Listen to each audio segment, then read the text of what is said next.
right? So when you think about like pre-mountaineering, there were a ton of epics that could be done. You know, whether it's sailing and being on the water, and exploring the world, or what I would call flatland epics. And then all of a sudden, like, men want to do the thing that hasn't been done yet. So I can't do that thing, I can't do that thing, but there's this mountain and no one else has done it, and now, boom, like, that's gonna be my new epic. And then when you start thinking about the golden age of mountaineering and the last great problems, when you think about the access of, like, I mean, you think about it now, like, Yeah. you know, when I grew up, people were doing 100-foot cliffs. Now they're skiing off 200-foot cliffs and doing dual backflips. It's ridiculous. It's just like people are constantly trying to do the next great thing. So is it in fact, is that something that caused the explosion of mountaineering? The fact that, like, I mean, even I think about here. If we were Baja Catholic College, if it wasn't in Wyoming, we wouldn't do mountains. We wouldn't climb the winds. We would do like sailing. If we were in Fairbanks, Alaska, we would like do dog sledding or something else, right? Like so like accessibility, men's desire to epic, women too, but just like the desire to epic, the desire to do something hard and challenging, and how much of that is the growth of mountaineering versus kind of what you're talking about. Yeah, so I think that, there's certainly a desire to have an epic in the mountains and like explore and be the first to do something. But I mean, I don't know if there's any sailors in this audience, but I would assume that very few of them have a dream to like circumnavigate the globe or sail across the Atlantic by their own means. But within the heart of anyone who climbs mountains, to some extent or another, there seems like a desire to stand atop like Everest, the highest peak in the world. And I think there has to be for like a true mountaineer to some extent. I just think that the mountains inspire us in a different way than these other wide open places, such as like crossing the Sahara or crossing the Atlantic.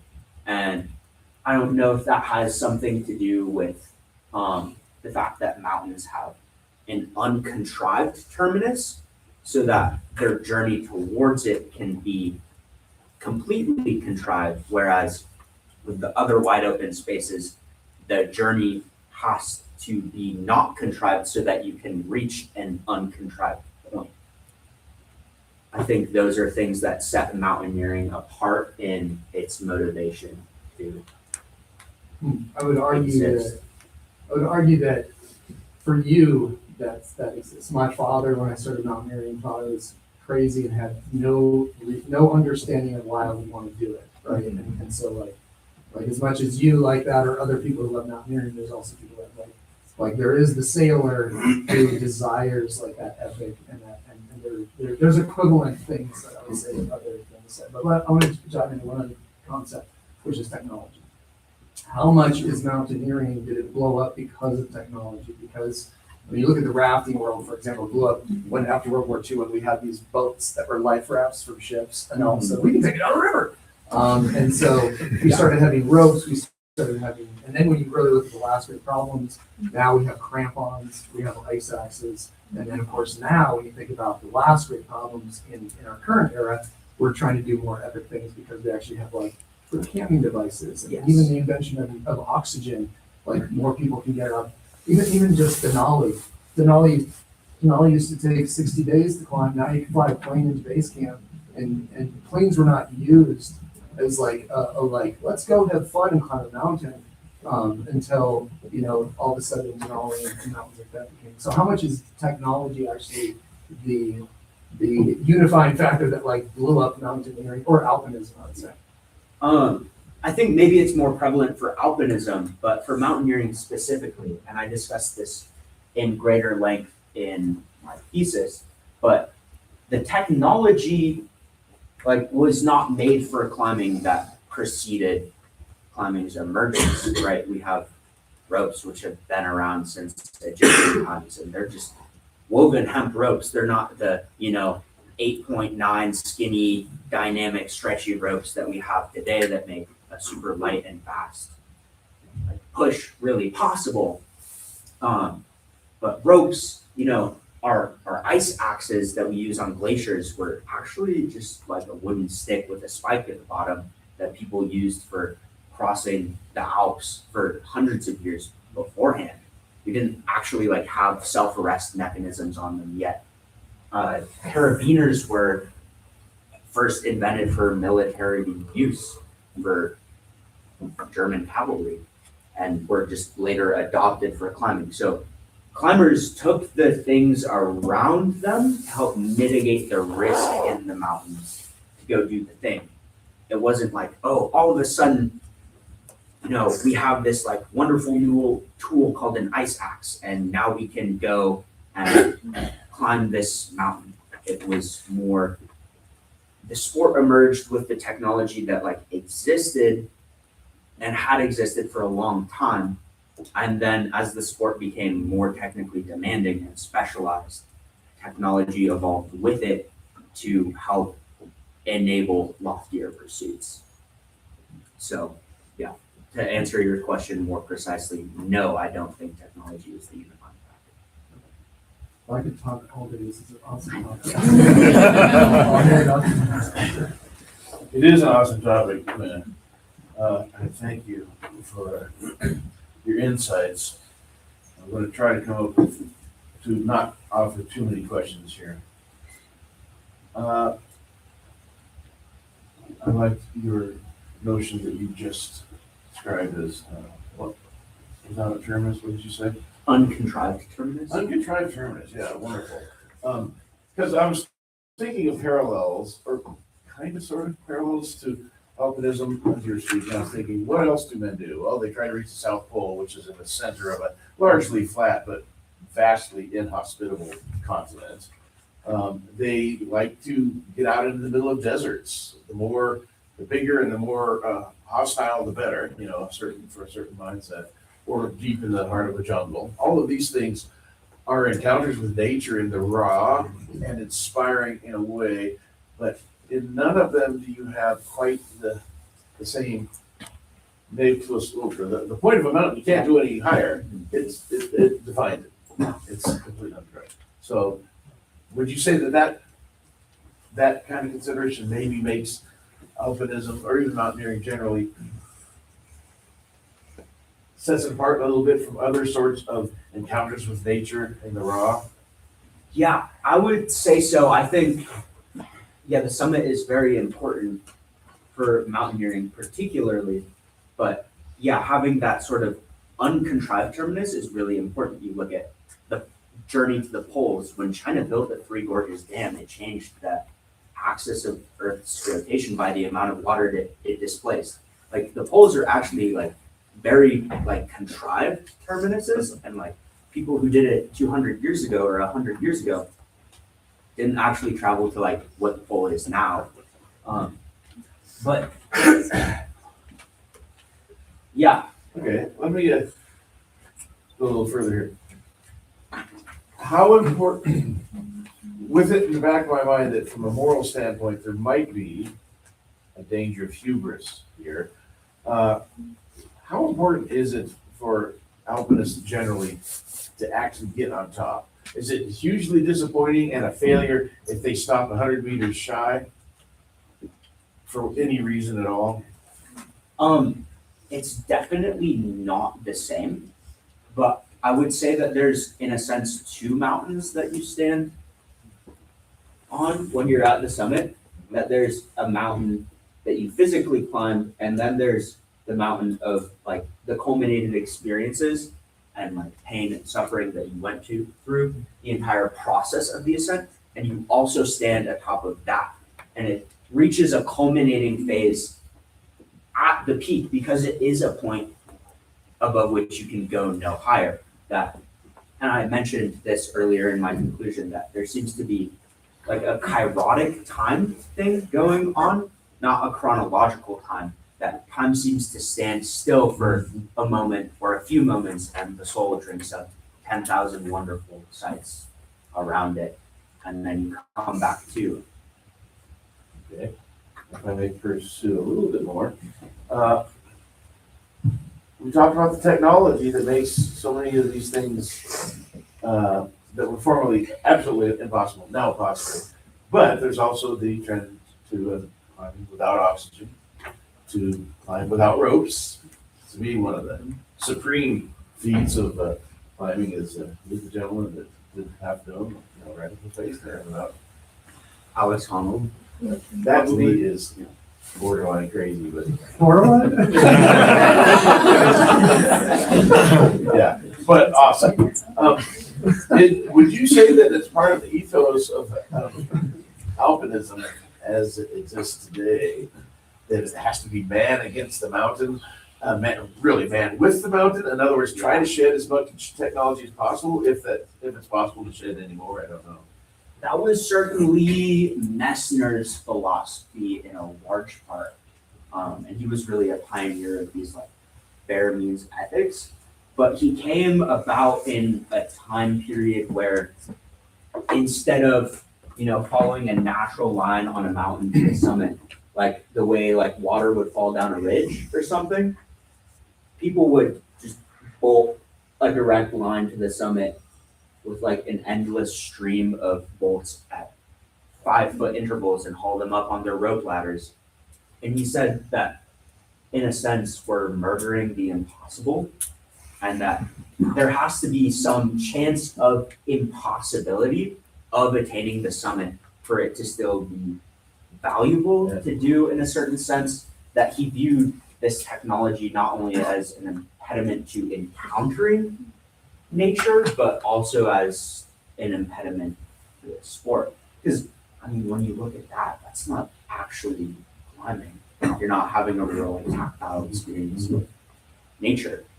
If you can't do it, you can't do it. Turn around and go home. But that was certainly his philosophy. But Ray Buffon takes kind of a different take on this, because obviously we use safety gear when we climb, right? Ropes, hamming devices, expansion bolts. And removing those tools increases the proximity of this inherent risk and makes its consequences greater. But Ray Buffon argues that what is pursued is not danger, but difficulties. Yeah.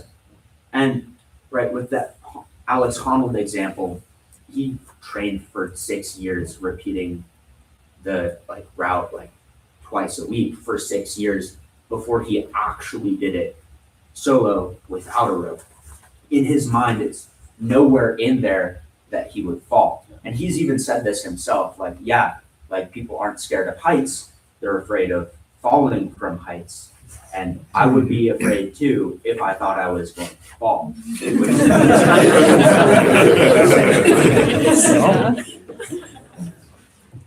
Does that answer your question? Thank you, Quinn. Well, definitely here. I have a question for you that you didn't address in your thesis, and I don't think you and I have ever talked about it in any of our meetings. So I'm just curious to see your thoughts. Just sort of thinking on your feet here. It occurred to me as you were giving your oration, right towards the end of the oration, you brought in this analogy talking about mountains as cathedrals. Sort of a parallel between those two. That's it's certainly not a new idea. Reading like John Muir, for example, for Summer in the Sierras, there were many of his works. That's a common image for him, is thinking of mountains as cathedrals.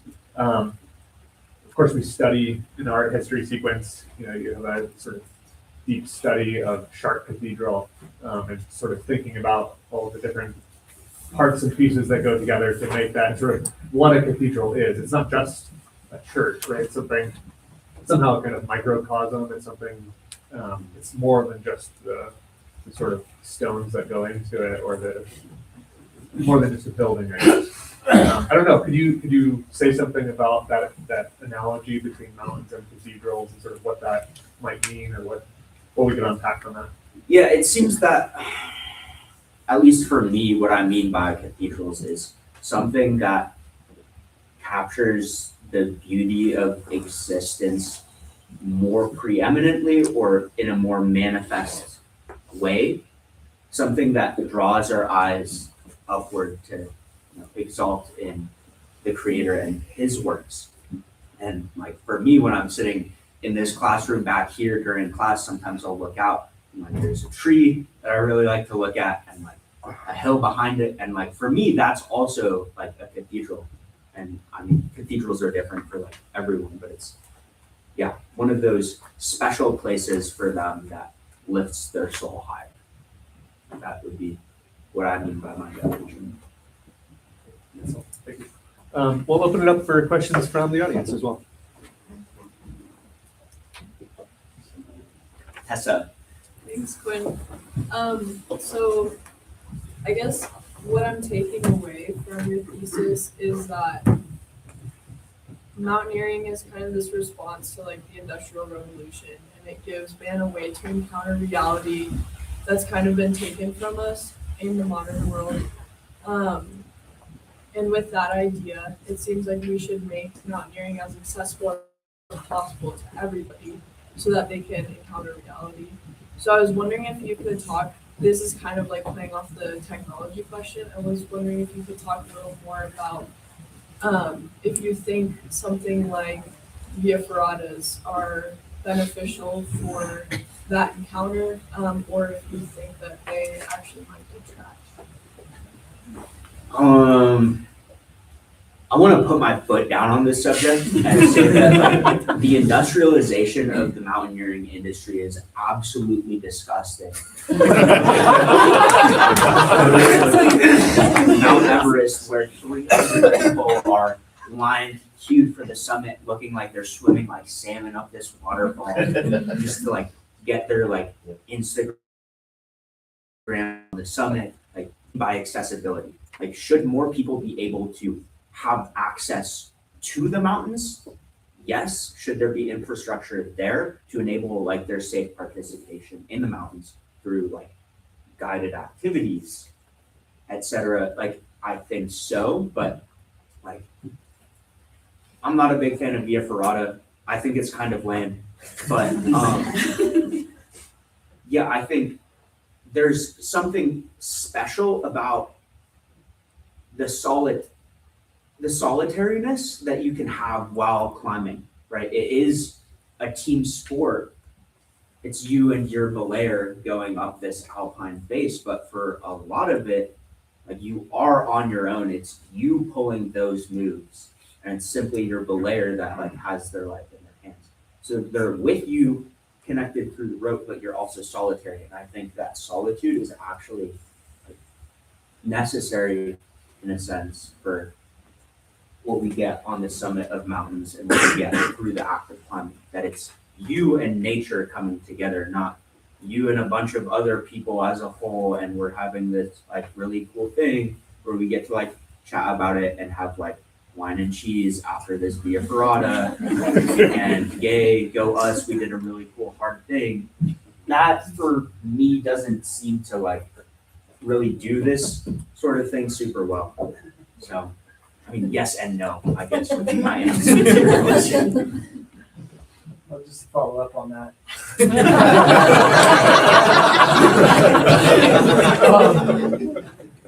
Any activity could be the let's go do the cheese thing. You know, like the Via Ferrata, the question I think is, when is technology too much? Because you even just talked about Ryan Holmesser complaining about the bolt line, but the reality is if you don't have, like, if you got rid of all invention, no one's climbing Mount Everest. Like, if you don't have crampons, like people have climbed Mount Everest without oxygen, without ropes, but they still have to have crampons and they have to have an ice axe. Like, so that they have to use technology. And so I will agree that some people do the Via Ferrata, they wear gloves and they're climbing the cable, but there's also people who climb the Via Ferrata, and instead of having a belayer and a rope and bolts or cams or twisted nuts, they're climbing the rock, but they're clipped into the cable. But they're never actually grabbing the cable. And in fact, there's a lot of, like in Europe where it's actually more popular, is where is where there's a rating for the Via Ferrata using a cable, and there's a rating for climbing it solo, but instead of having a rope, you're climbing in front. So I think there is a question of like, how much is too much technology versus too little technology. Yeah, it's really like a personal determination at the end of the day, I think. It's like, know yourself and know your capabilities. Like, don't do something stupid. It's like, I'm not gonna go try and free solo El Cap because that's not gonna go well. And like, if I were to climb it, I would use safety gear.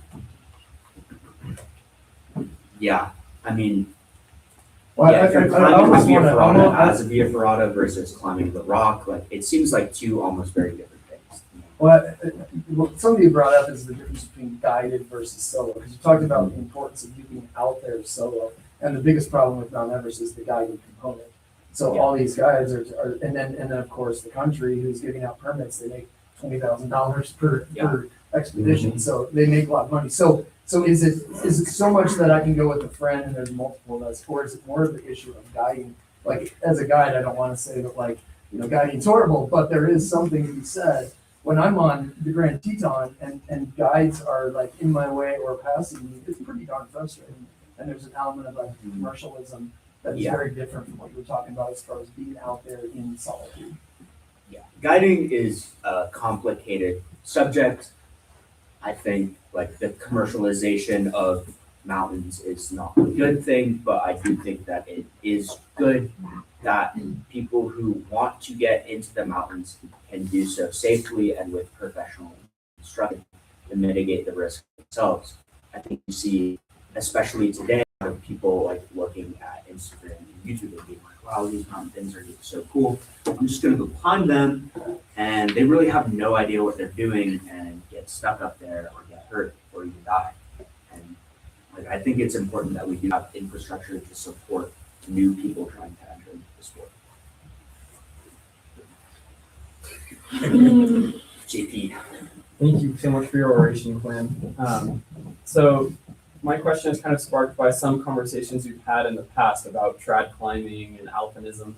And I'm just wondering if maybe the mindset we should have towards technology, guides maybe even being considered like a kind of technology, is that it's kind of like training wheels. And so far as like, it's not bad, but your mindset shouldn't be to like stay with it.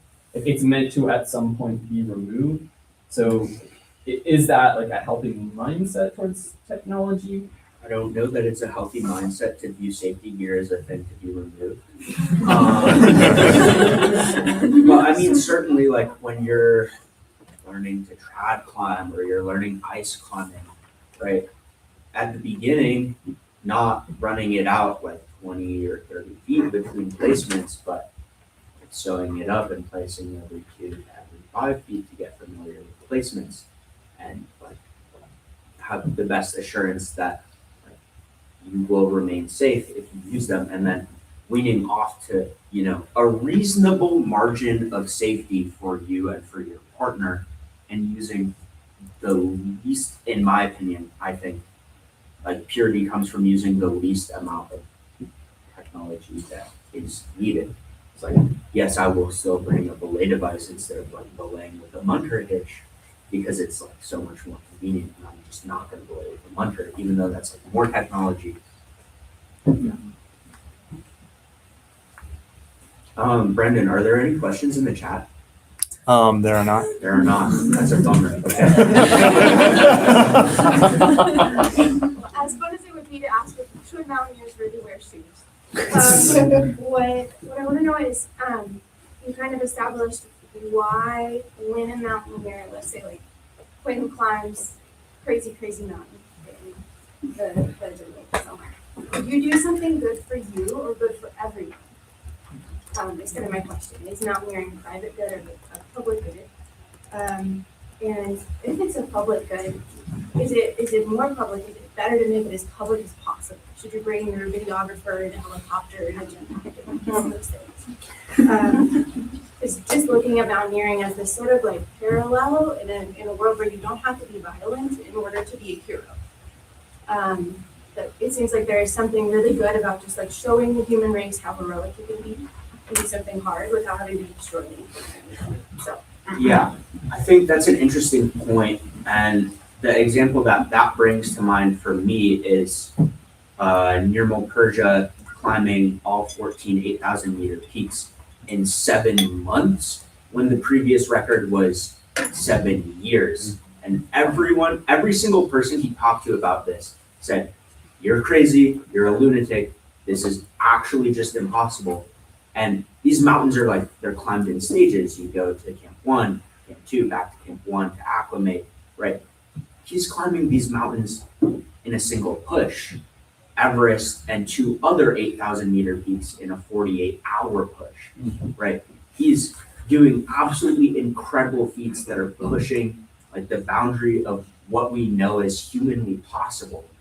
And like, I do think it's a good thing that like that was recorded and that we know about that, because it is something that's truly inspiring the human race. But I think you're like average like Instagram influencer who's just like trying to make their like own outdoor gear brand and like sell it. You're like, whoa, look at me, I'm doing cool things in the mountains. It seems like they're in the mountains more for that than to actually climb the mountain. And I think that's harmful. So I think in as much as it like inspires us to be better humans and like push our limits and challenge what we think is possible, I think it is a common good. I think like ultimately like climbing is more of a private good, something that you have just for yourself, but that you can share the fruits of that good with other people. Does that answer your question? Gary. All right. What my question is, what role does experience play in this? And to describe that a little bit, say like, what is the difference between somebody climbing El Cap for the first time versus Alex Arnold doing it for the nth times and approaches infinity? And on top of that, is it a good thing for us to install infrastructure to enable people who are less able or less experienced, or is that entirely negative because it hurts sort of the purity of the ascent? So your first question was Experience. like if I do the peak so many times, is it Am I still more doing boring? the thing where I'm like Right. like embedding myself in nature, or is it becoming more contrived the more and more I do it because I know how to do everything? Yeah, when you know a mountain, like this is the thing that I kind of struggle with between rock climbing and ice climbing is like having gone out to Scud Wall so many times. It's like every time you set up duck soup and smithereens, and it's like you know exactly where every single hold on that route is, and it's always the same. Whereas like ice climbing, it's different week to week, day to day. There's something like attractive about having a medium that's that ethereal. But I think with a mountain, even, for example, I did the Grand Teton 2 summers ago, twice within the span of 4 days, and both times by the same route, and it was not less special the second time that I did it. Right? It's a culmination of experiences with the person that you're there with, and the mountains are just beautiful, and you really don't get tired of looking at them ever, in my opinion. So I don't think, experience makes a difference in, I think, the process of the ascent, but at least with mountains, the mountains are outside of your control enough, right? Something that we viewed as stable like a year ago, the second tower on the middle Teton, just entirely gave way and fell off completely, and that was a massive rock fall. And people were guiding on it like up to 2 weeks prior to the fall.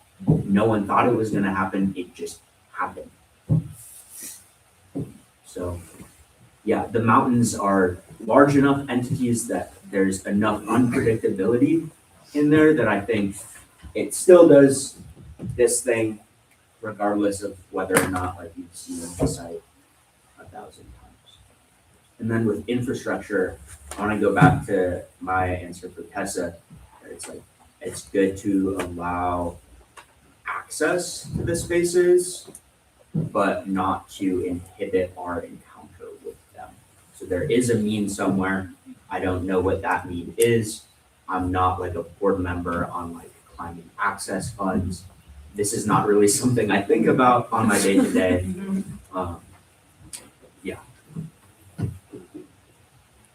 Dr. Zimmer. So I'll do the last question. Okay, so I think this is really interesting.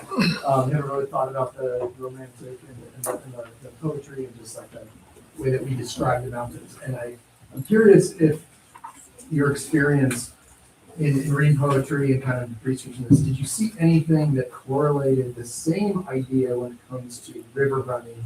And just, it is so parallel to the fact that river running started, 1900s, and now people, and I've hung out with mountaineers and river runners, and they talk about it's the same questions and the same conversations at the same parties. It's just mountaineers over here and river people over here.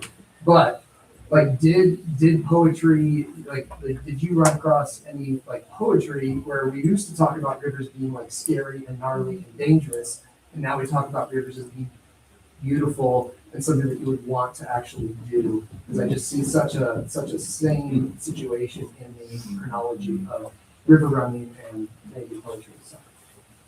I have to confess, I am not a water rat myself. I think I've been whitewater rafting maybe twice in my life. And I can't say that I've encountered poems about, obviously you have the encounter of like the river in the Iliad where it's a god and Achilles fights it. I think that's like a particularly prominent example in my head of rivers being scary in classical thought. I haven't really encountered any poetry to indicate like people wanting to interact with rivers in the same way. The only thing that comes to my mind is the intro to Percy Shelley's Mont Blanc, but that's more about Mont Blanc than the river that comes from its glacier. That the river's actually just pointing towards the mountain. I'll have to take a look, I guess. All right, thank you, Quinn.